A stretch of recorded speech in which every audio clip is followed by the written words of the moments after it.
Hello everyone, my name's Jason Bruff and I'm here to inform you about the Group 4 project which you will shortly be embarking upon.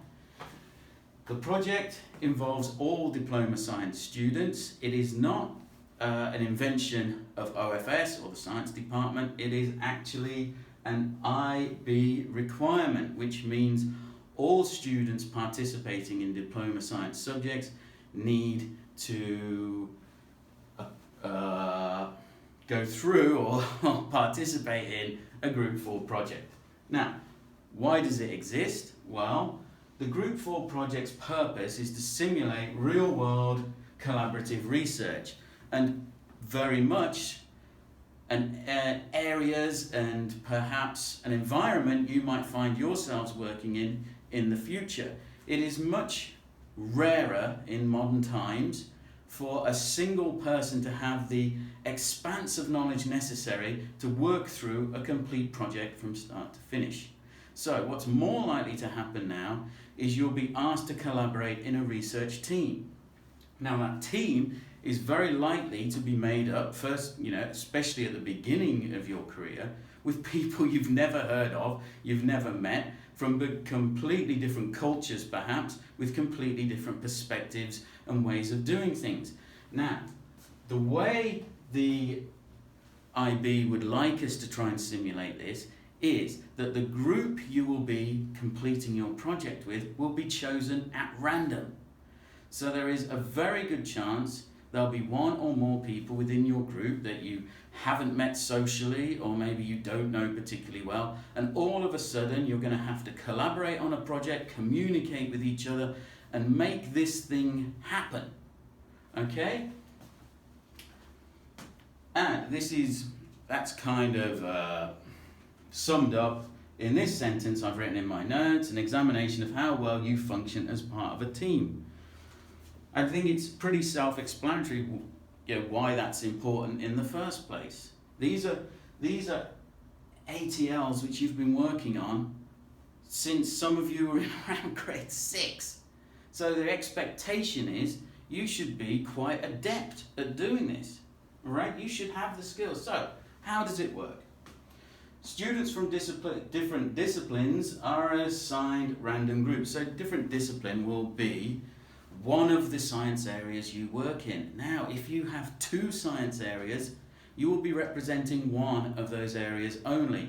If when you meet with your group, for some reason you're not sure about which science you're representing, I'll give you a clue. It'll be the one everyone else isn't representing. But anyway, if you're still unsure or you want to double check, your supervisor will have a list. Now, your supervisor will not necessarily be your science teacher either.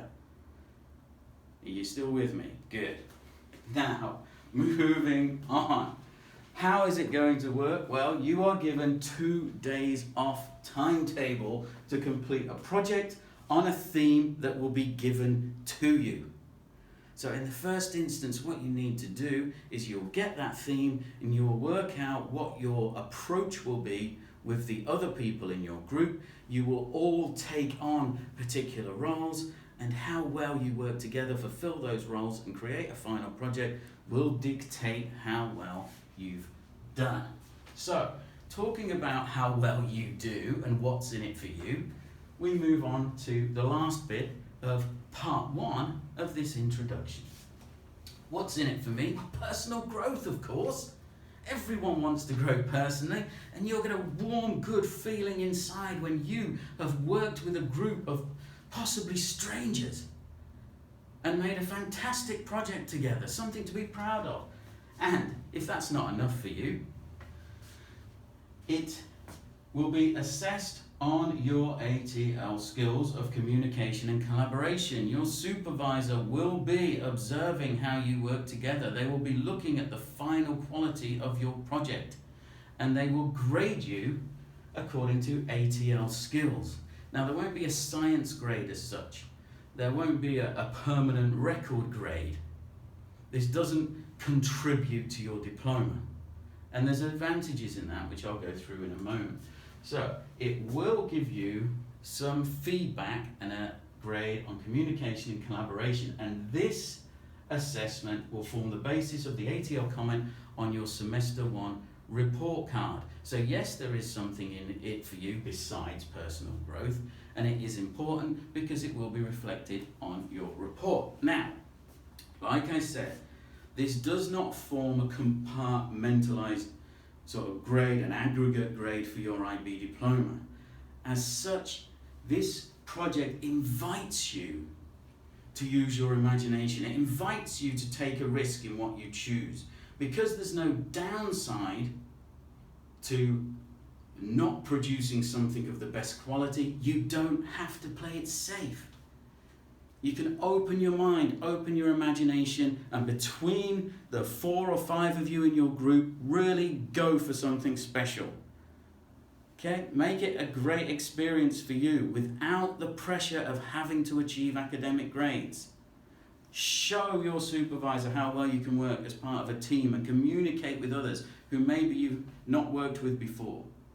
Okay, that's me done for part 1. Join me again in part 2 when I will introduce the theme of the project and tell you the logistics of how it's going to work this year. Thanks very much.